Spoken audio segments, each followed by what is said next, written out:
Suatu hari, kamu sedang berjalan-jalan di taman sekitar rumahmu. Lalu, kamu melihat kepompong bergantungan di ranting pohon. Setelah beberapa hari, seekor kupu-kupu keluar dari kepompong.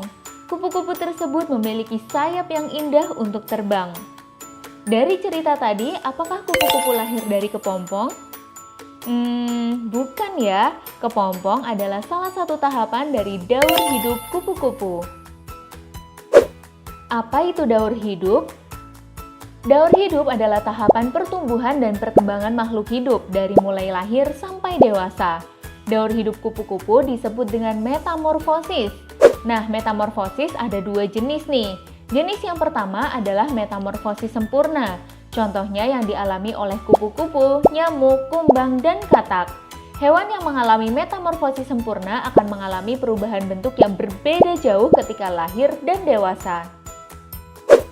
Tahapan metamorfosis sempurna pada kupu-kupu dimulai dari telur, kemudian menjadi ulat atau larva, lalu menjadi kepompong atau pupa, hingga akhirnya menjadi kupu-kupu dewasa atau imago.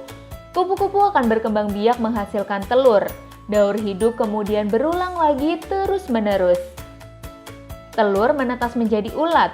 Ulat makan banyak daun-daunan lalu mengeluarkan benang-benang untuk membungkus tubuhnya menjadi kepompong. Nah, di dalam kepompong, ulat pelan-pelan hancur dan berubah jadi kupu-kupu. Perubahan ini nggak bisa cepat, jadi butuh waktu sampai berhari-hari. Setelah bentuknya sempurna, kupu-kupu akan keluar dari kepompong. Berbeda dengan jenis serangga, tahapan metamorfosis sempurna pada katak dimulai dari telur, kemudian menjadi berudu atau kecebong, lalu menjadi berudu berkaki, lalu menjadi katak muda, hingga akhirnya menjadi katak dewasa. Katak dewasa akan berkembang biak dan kembali menghasilkan telur. Jumlah telur katak bisa ribuan loh. Telur itu kemudian menetas menjadi berudu atau kecebong. Berudu akan berenang-renang di air dan bernapas dengan insang. Kemudian muncul kaki pada berudu. Berudu berkaki akan tumbuh menjadi katak muda yang memiliki ekor. Nah, setelah dewasa, ekor katak akan hilang dan kaki belakang katak akan lebih panjang daripada kaki depannya.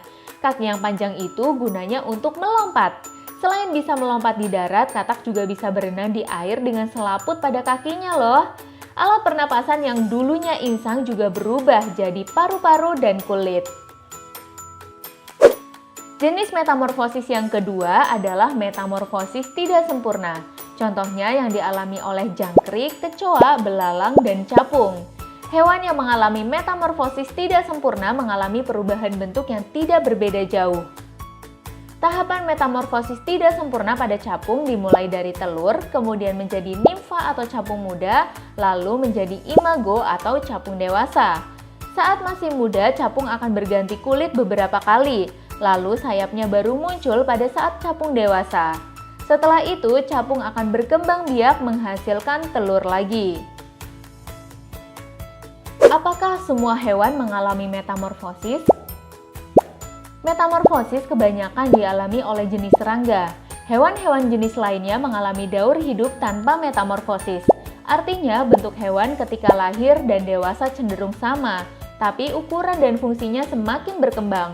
Contohnya yaitu kucing.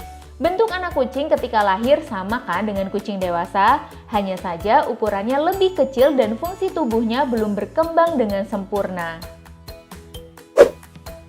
Selain hewan, tumbuhan juga memiliki daur hidup loh. Contohnya daur hidup pada tumbuhan berbiji seperti mangga, apel, dan kacang tanah. Tahapan daur hidupnya yaitu biji, kecambah, tumbuhan muda, tumbuhan dewasa, berbunga, lalu biji. Kalau berada di tempat yang cocok, biji bisa berkecambah. Apa sih berkecambah itu? Berkecambah adalah tumbuhnya akar dan daun pada biji.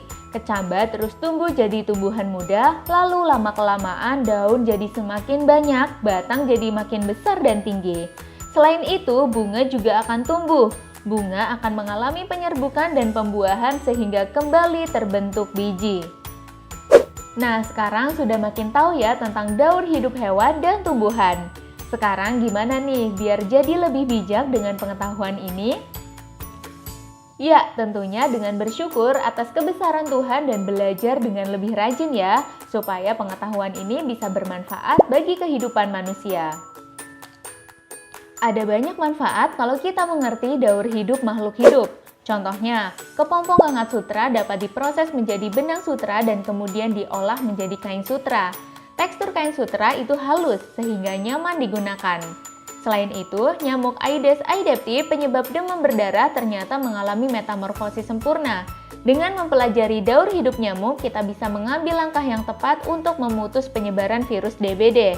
Contohnya dengan menutup penampungan air karena bisa menjadi tempat nyamuk bertelur atau melakukan fogging untuk membasmi nyamuk dewasa. Selain manfaat, ternyata ada juga tahapan daur hidup hewan yang merugikan. Tahapan apa ya? Teman kece bisa coba tuliskan di kolom komentar.